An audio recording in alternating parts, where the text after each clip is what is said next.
Maison maisonnée. La voie est libre.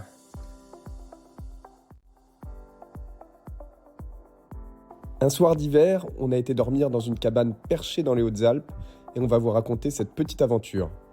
Ça se passe dans le parc national des Écrins, pas très loin de Briançon. Il faut d'abord monter pendant 2 heures jusqu'à l'altitude de 2000 mètres. Comme c'est un peu technique, on chausse les raquettes. Serge nous explique le principe de ces cabanes ouvertes au public été comme hiver. Beaucoup d'anciennes cabanes de bergers en fait. Donc il y a encore quelques cabanes qui sont réservées aux bergers et où on n'a pas accès, et il y en a d'autres comme celle-ci qui sont devenues accessibles. C'est pas du très grand confort en général, mais il y a des gens qui viennent un petit peu les entretenir parce que des gens d'ici, du village.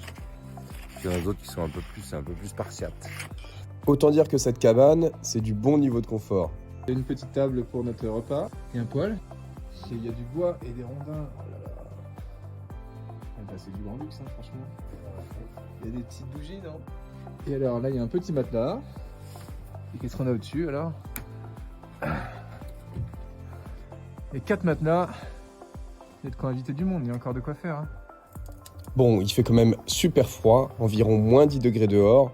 Heureusement, Serge nous concocte une daube de sanglier qui va bien nous réchauffer. Et moi, pour le dessert, je lui ai ramené une petite spécialité bretonne, des Queen Yaman. Sauf que bon, ils ont été un peu congelés dans le sac, donc il va falloir les réchauffer au feu de bois pour les ramollir un peu. C'est aussi bon que dans mes souvenirs. C'est toujours meilleur en fait quand tu manges dans une cabane ou dans un refuge. Ce soir, on ne recevra pas d'autres visiteurs, à part un petit campagnol à la recherche de miettes. Et Serge a une technique imparable pour éviter qu'il pille nos réserves pendant la nuit.